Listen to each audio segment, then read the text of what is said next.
Catus, Maximus here. This time talking about this is the 72-1110. Last of the NAPA KD American-made ratchets. I believe these were made either by Eastco or Armstrong. They were all part of the Apex Tool Group, Danaher Tool Group, and then Apex Tool Group, which is part of the Gear Wrench branding. Of course, Eastco, Armstrong are gone. I think the KD brand is still around, but they are now just Gear Wrench ratchets. I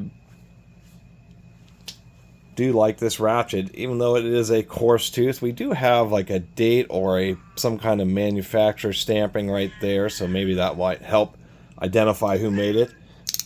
Batwing pawl pearhead design. Of course, the reason pearheads even got more popularized over roundhead ratchets is really in commercial and industrial settings where you're really using the tar out of your ratchets, that when a round head wears out, because the teeth are in the actual ratchet handle, you have to replace the whole tool. Sometimes you can replace the guts.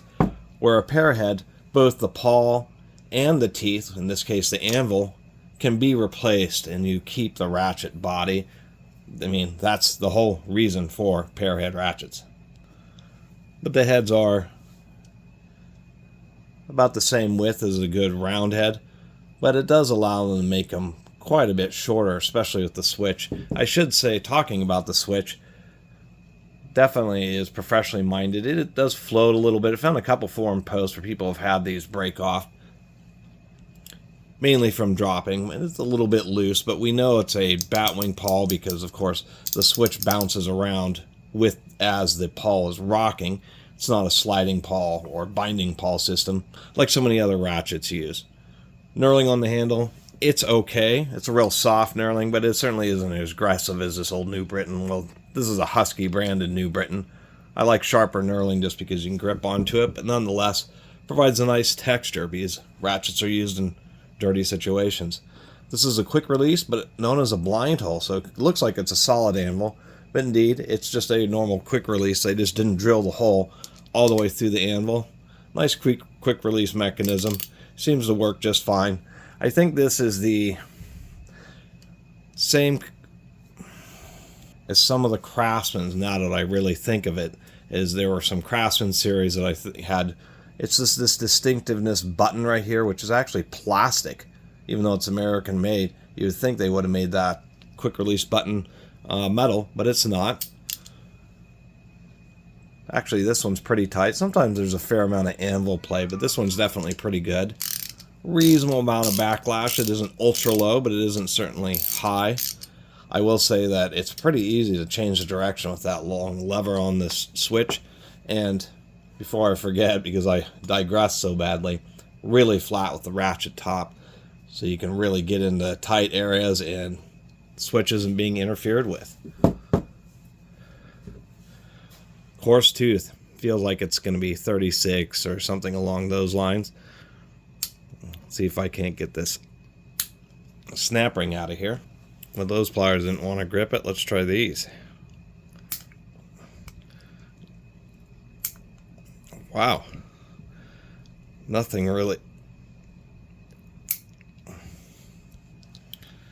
That snap ring really didn't want to cooperate. We do have this gear wrench-esque super thin bottom plate. One thing I'm not super proud of. I wouldn't be surprised if these were just made by Gear Wrench. So the way this switch, kind of interesting how they have this switch set up. First, we can see that it has three teeth on the. Sometimes it's called a Batwing pawl or a Williams style pawl here. But what is interesting is how this works is you can slip the pawl out. I hate putting that spring and bearing back in there, so that's I'm not pulling out the pawl. But you can just pull the pawl out, and then what ends up happening is it allows the switch to rotate really far. The hole that it goes through, there's like a little lip on the bottom of the switch, and it kind of tucks in there. You tuck it in, and then once you put the pawl on, there's like a little lip inside here where it catches. But of course you can see that that little nub is one of the things that can fail, and of course frustrates or has frustrated many people. And it's not as coarse as I was thinking. We can see here that where I was counting, and I believe it is a 44 tooth mechanism. So that's reasonably respectable. Just a real traditional design. That's real solid and proven. Held together via snap ring so that there's no screws or anything you have to worry about getting loose. I mean, snap rings are a seriously proven assembly and retention system. I mean, the nice thing is you don't have to worry about fasteners just getting rusted, stuck, jammed, stripping out. You can basically always be able to pull out a snap ring.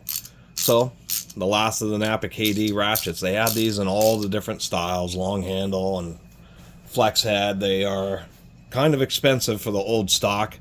You know, I was looking on eBay and stuff, people were wanting an arm and a leg for them, which is unfortunate.